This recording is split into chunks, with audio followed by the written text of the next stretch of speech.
अस्सलाम वालेकुम, कैसे हैं आप सब। तो आज हम बात करने जा रहे हैं एक्सरसाइज 5.3 के क्वेश्चन नंबर 9 की। मेरे पास ये क्लास 9th मैथमेटिक्स की बुक है साइंस ग्रुप की, और उसका ये चैप्टर नंबर 5 चल रहा है जिसका नाम है फैक्टराइजेशन। इस चैप्टर से रिलेटेड बहुत सा कंटेंट मैं अपने चैनल पर अपलोड कर चुका हूँ। मैंने इस चैप्टर की एक सेपरेट प्लेलिस्ट बनाई हुई है, उसका लिंक डिस्क्रिप्शन में दे दिया है। उस पर क्लिक करेंगे तो आपको इस चैप्टर का सारा सोल्यूशन एक ही जगह पर सामने मिल जाएगा। इसके अलावा मैंने एक फेसबुक पेज भी बनाया हुआ है, उसका लिंक भी डिस्क्रिप्शन में दिया है, आप वो भी विजिट करिएगा। और वहाँ पे अगर आपको कोई क्वेश्चन हो, कोई क्वेरीज हो मेरे वीडियो कंटेंट के हवाले से, तो उस फेसबुक पेज के थ्रू आप मुझसे पूछ सकते हैं। तो आइए स्टार्ट करते हैं क्वेश्चन नंबर 9 को। क्वेश्चन नंबर 9 का जो है मैंने पिक्चर यहाँ पे अटैच भी कर दी है स्क्रीन पे, आप देख सकते हैं। यहाँ पे क्वेश्चन नंबर 9 है हमारे पास, ये लिखा हुआ है, मेंशन्ड है। तो यही क्वेश्चन मैंने यहाँ पर उतार भी लिया है, हम इसको यहाँ से रीड कर लेते हैं, इसको समझते हैं और इसके सोल्यूशन को स्टार्ट करते हैं। तो आइए स्टार्ट करते हैं। तो यहाँ पे लिखा हुआ है the expression ax³ minus 9x² plus bx plus 3a is exactly divisible by x² minus 5x plus 6। तो यहाँ पे एक एक्सप्रेशन दी हुई है जिसको आप पॉलिनोमियल भी बोल सकते हैं, डिग्री 3। वो कह रहे हैं अगर ये एक्सप्रेशन एग्जैक्टली डिविजिबल है किससे, x² माइनस 5x प्लस 6 से, तो बताएं find the values of a and b। तो a और b की वैल्यूज क्या होंगी। अब क्वेश्चन बहुत स्ट्रेट फॉरवर्ड है। उन्होंने कहा है कि ये जो एक्सप्रेशन ऊपर लिखी हुई है डिग्री 3 वाली, इसको जब हम इस डिग्री 2 वाली यानी जिसको हम क्वाड्रेटिक एक्सप्रेशन बोलेंगे x² माइनस 5x प्लस 6 को, इससे डिवाइड करें, जो कि एग्जैक्टली डिविजिबल का लफ्ज यूज हुआ, यानी ये दोनों एग्जैक्टली डिवाइड हों, तो बताएं a और b की वैल्यूज ऐसी केस में क्या निकलेंगी। अब आपको बस ये पता होना चाहिए कि एग्जैक्टली डिविजिबल कहते किसको हैं। जब कोई दो चीज़ें आपस में एग्जैक्टली डिविजिबल होती हैं, इसका मतलब ये होता है कि उनका रिमाइंडर क्या आ रहा है, जीरो आ रहा है, वो मुकम्मल डिवाइड हो रही हैं, कोई भी रिमाइंडर नहीं बच रहा। तो यहाँ पे भी यही कहा गया है कि जो पहली वाली एक्सप्रेशन है ये एग्जैक्टली डिवाइड हो रही है x² माइनस 5x प्लस 6 से। तो ऐसे केस में बताएं a और b की वैल्यूज क्या होंगी। अब a यहाँ पे आपको x³ का कोफिशिएंट a है, आप देख सकते हैं। x के साथ b लिखा हुआ है, यहाँ पे b आ रहा है, 3 के साथ a आ रहा है, यही a और b है, इन्हीं की वैल्यूज हमने फाइंड आउट करके दिखानी है। अब स्टार्ट करते हैं। तो सबसे इंपॉर्टेंट बात यह है कि इस एक्सरसाइज में जितने भी इस तरह के क्वेश्चंस आए हैं, जब भी हम किसी एक्सप्रेशन को किसी दूसरी पॉलिनोमियल से या किसी दूसरी एक्सप्रेशन से डिवाइड कर रहे होते थे, वो लीनियर होती थी। लेकिन इधर आप देखें, हम इसको x² माइनस 5x प्लस 6 से डिवाइड करना है, जबकि ये क्वाड्रेटिक है, द डिग्री 2 है। तो आपने इस क्वाड्रेटिक एक्सप्रेशन में से पहले वो लीनियर एक्सप्रेशंस निकाल लेनी है, या आप कह लें इसके लीनियर फैक्टर्स निकाल लेने हैं, जो हमें हेल्प करेंगे इस क्वेश्चन को आगे करने के लिए, आगे बढ़ाने के लिए इसके सोल्यूशन को। तो हम भी यहाँ पे सबसे पहले यही करेंगे, हम लिखेंगे x² माइनस 5x प्लस 6 और इसको फैक्टराइज कर लेंगे, क्योंकि फैक्टराइज ही एक वाहिद मेथड है जिससे कोई भी क्वाड्रेटिक एक्सप्रेशन लीनियर एक्सप्रेशंस के अंदर कन्वर्ट हो जाती है, यानी डिग्री 1 वाली एक्सप्रेशंस के अंदर कन्वर्ट हो जाती है। तो उसके लिए हमें मिड टर्म ब्रेक करनी पड़ेगी। हमने सीखी हुई है चैप्टर नंबर 5 में कि किसी भी क्वाड्रेटिक एक्सप्रेशन की मिड टर्म ब्रेक किस तरीके से करते हैं। तो आपके लिए मैं वही यहाँ पे करूंगा। आपको देखना होता है कि जो x² का कोफिशिएंट है वो क्या है। यहाँ पे x के साथ कुछ नहीं लिखा हुआ, तो हम 1 लिख सकते हैं। हम इस 1 को हमेशा लास्ट वाले नंबर से मल्टीप्लाई करते हैं, जो कि पॉजिटिव 6 लिखा हुआ है। यानी 1 को जब मैं पॉजिटिव 6 से मल्टीप्लाई करूंगा, जस्ट 6 लिख रहा हूं वो भी इनफ है। 1 6 टाइम्स क्या हो जाएगा, 6। अब हमें दो नंबर ऐसे ढूंढने होते हैं जिनको मल्टीप्लाई करने से ये वाला ही नंबर 6 मिले, और उन्हीं दो नंबर को प्लस या माइनस कर लेने से आपको मिड टर्म मिले। मिड टर्म का मतलब होता है जो यहाँ x के साथ लिखी होती है, यानी -5 मिले, यानी -5 मिले। अब ये सारा काम है, मैं शुरू में सिखा चुका हूं। तो अब ऐसे दो नंबर कौन से हैं, तो ऐसे दो नंबर हैं 3 और 2, क्योंकि 3 और 2 को मल्टीप्लाई करने से 6 भी मिलता है, और 3 और 2 को ऐड कर लेने से 5 भी मिलता है। लेकिन यहाँ पे एक प्रॉब्लम है, अगर आप देखें 3 को 2 से मल्टीप्लाई करने से 6 तो मिलेगा, लेकिन 3 में 2 प्लस करने से पॉजिटिव 5 मिलेगा, नेगेटिव 5 नहीं मिलेगा, जबकि हमें चाहिए नेगेटिव 5, क्योंकि यहाँ पे जो मिड टर्म है वो नेगेटिव 5 है। अब ये जो साइन एडजस्टमेंट होती है, ये आपको खुद से करना आनी चाहिए, कि यहाँ पे पहली बात जो दो नंबर आपने ढूंढे हैं जो कि आपको लग रहे हैं कि बिल्कुल आपकी कंडीशंस के मुताबिक है, अभी फिलहाल जस्ट साइन के प्रॉब्लम्स हैं, तो आपने सबसे पहले इसमें एडजस्टमेंट क्या करनी होती है कि जो भी यहाँ पे मिड टर्म के पीछे साइन होता है, जैसे यहाँ पे 5 के पीछे माइनस का साइन है, जो भी यहाँ पे दो बड़े नंबर हैं उनमें से उसके पीछे वही साइन लगा देना। यहाँ पे 5 के पीछे माइनस है, तो 3 और 2 में 3 बड़ा है, इसके पीछे क्या लगा दे, माइनस। और अब देखें क्या अब भी चीजें वर्कआउट कर रही हैं या नहीं। तो अब -3 को 2 से मल्टीप्लाई करें तो अब वो 6 नहीं आएगा, बल्कि क्या आ जाएगा, -6 आ जाएगा, यानी ये भी चीज खराब हो गई, कि हमें तो 6 चाहिए था। अब इसको एडजस्ट कैसे करेंगे, हम 2 के साथ भी क्या लगा देंगे, माइनस। इससे फायदा क्या होगा कि जब 3 को -2 से करेंगे तो माइनस माइनस प्लस हो जाएगा, और 3 2 जा 6 हो जाएगा, यानी यहाँ पे तो चीजें सही होगी, हमें 6 ही मिलेगा, बेशक दोनों माइनस लगा दें। अब जाहिर बात है यही दो चीजें नंबर नीचे भी यूज करनी है।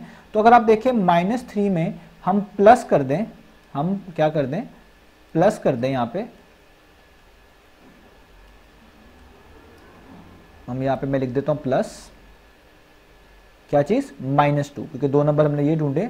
तो क्या हमारे पास -5 आता है, तो बिल्कुल आता है। हम इस चीज़ को ऐसे सॉल्व कर सकते हैं, -3 प्लस माइनस -2, और आपको पता है माइनस माइनस प्लस होता है, 3 + 2 कितना होता है, वो होता है 5, और साइन बड़ी व्यू का -5।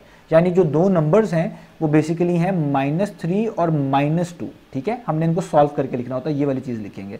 तो अब हमारी दोनों चीज़ें एडजस्ट हो गई, दो नंबर जैसे मिल गए, जिनको मल्टीप्लाई करने से 6 भी आता है, उन्हीं को प्लस या माइनस करने से -5 भी आता है। अब हमने जस्ट वो यहाँ पे नोट डाउन कर देने हैं। हम यहाँ पे लिखेंगे 1x² को तो वैसे ही उतारेंगे, इसके बाद हम लिखेंगे यहाँ से, ये पहला नंबर है -3, आपको पता है इसके साथ वेरिएबल ये वाले लगाएंगे जो 5 के साथ लगा हुआ यानी x, फिर लिखेंगे -2, इसके साथ भी वेरिएबल यही लगेगा x, और एंड पे लिख देंगे +6।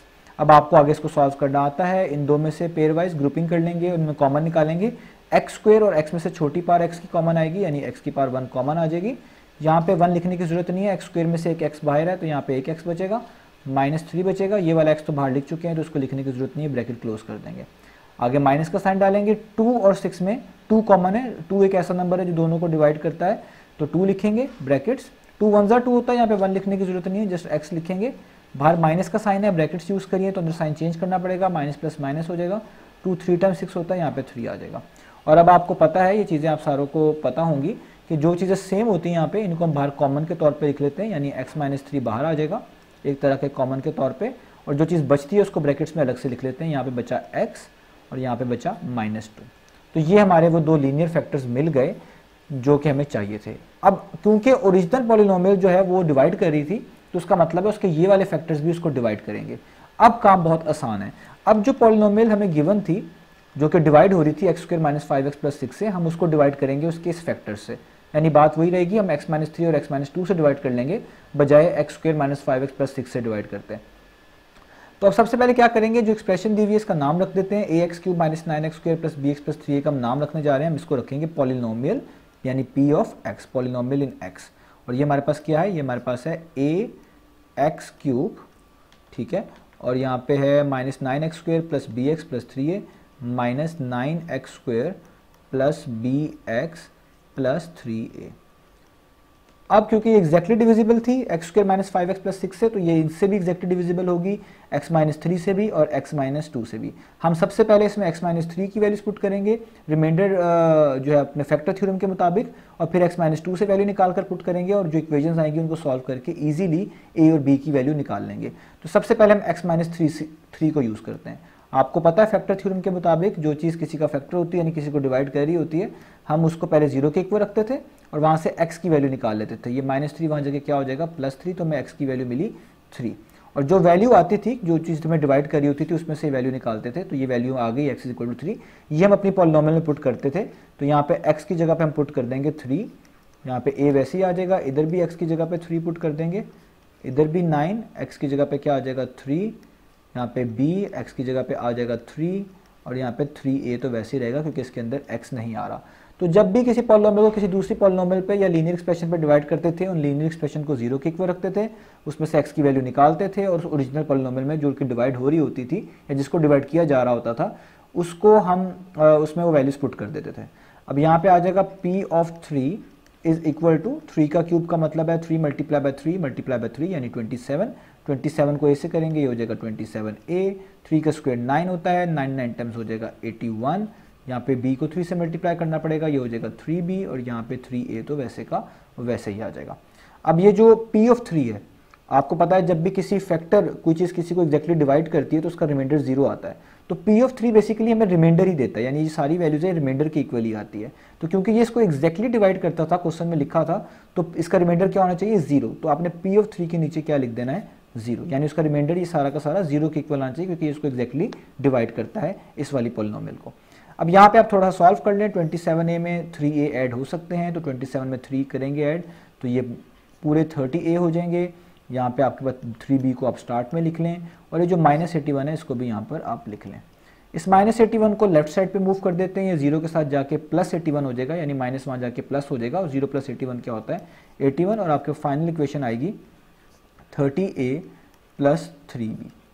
और आप देख सकते हैं कि ये जितनी भी हमारे पास इक्वेशन है जो यहाँ पे लिखी हुई है, इसमें जितने भी ये नंबर थे सब के सब 3 पे डिवाइड हो रहे हैं। देखिए 30 भी 3 के टेबल में आता है, 3 भी आता है, और 81 भी 3 के टेबल में आता है। तो हम दोनों साइड्स पे 3 से डिवाइड भी कर देते हैं ताकि हमारी इक्वेशन और थोड़ी सी आसान हो जाए। तो यहाँ पे 3 3 से कैंसिल हो जाएगा, 3 1 टाइम्स, 3 10 टाइम्स हो जाएगा, 3 1 टाइम्स और 3 27 टाइम्स 81 होता है। तो फाइनल इक्वेशन आ जाएगी 27 is equal to 10a plus 1b, और ये हमारे पास इस इक्वेशन का हम नाम रख लेंगे इक्वेशन नंबर 1। इसी तरीके से अब इक्वेशन नंबर 2 निकालेंगे। अब क्योंकि x माइनस 3 यूज़ किया था, अब हम यूज़ करेंगे x माइनस 2, यानी अब हम x माइनस 2 को 0 के इक्वल रखेंगे और इसी पॉलिनोमियल में पुट करेंगे। तो कर लेते हैं हम इस बात को भी यहाँ पे। तो अब हम यहाँ पे लिखेंगे x माइनस 2, इसको 0 के इक्वल रखेंगे और यहाँ से -2 वहाँ जाके क्या हो जाएगा +2, यानी अब उसी पॉलिनोमियल में यानी p ऑफ x में जो कि हमारे पास थी ax क्यूब, मैं इसको देख लूँ फिर भी कंफर्म कर लूँ, ax cube minus 9x square plus bx plus 3a minus 9x square plus bx plus 3a। अब इसमें x की जगह पर हम पुट कर देंगे 2, तो x की जगह पर 2 पुट कर देते हैं, यहाँ पे हो जाएगा 2, यहाँ पे a आएगा, x की जगह पे भी 2 आ जाएगा, इसके ऊपर क्यूब आ जाएगा, माइनस 9, इधर भी x की जगह पे 2 आएगा, उस पर स्क्वायर आ जाएगा, प्लस b, इधर x की जगह पे 2 आ जाएगा और यहाँ पे हो जाएगा 3a।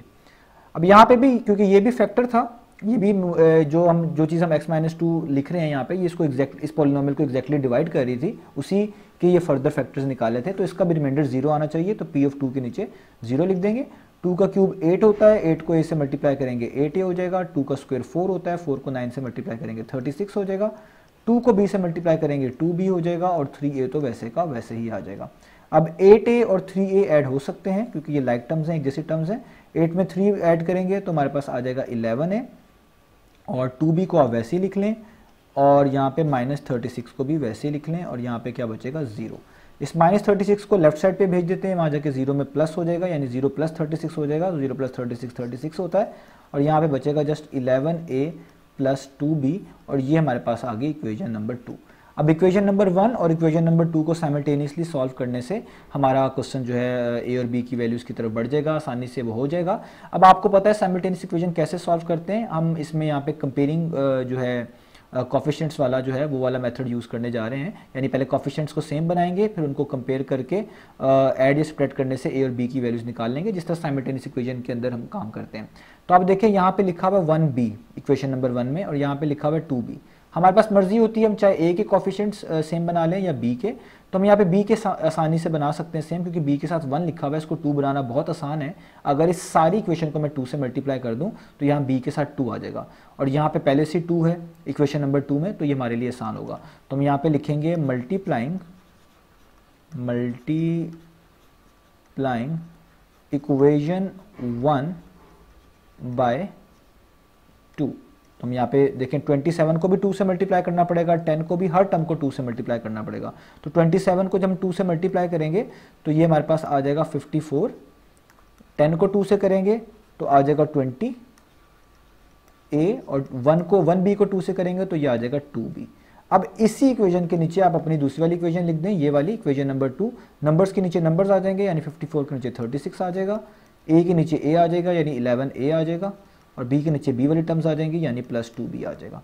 अब ये सारी बातें आपको पता है, ये हमने अर्ली क्लासेस में सीखी हुई हैं कि अब जब जिस चीज़ को आपने सेम बनाया, जैसे यहाँ पे देखें ये 2b है, ये भी 2b है, इनके साइन भी सेम है, अगर आपके पास कोएफिशिएंट भी सेम हो, साइन भी सेम हो, तो आप हमेशा इनको सब्ट्रैक्ट करते हैं ताकि ये चीज़ कैंसिल आउट हो जाए और आपको एक वैल्यू मिल जाए।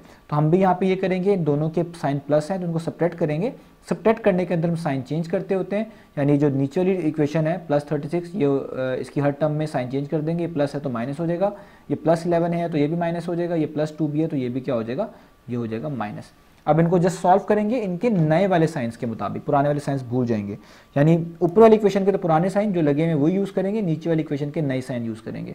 तो +54 - 36 यानी प्लस माइनस माइनस होता है, तो 54 में से 36 माइनस करेंगे, यहाँ पे आ जाएगा 18।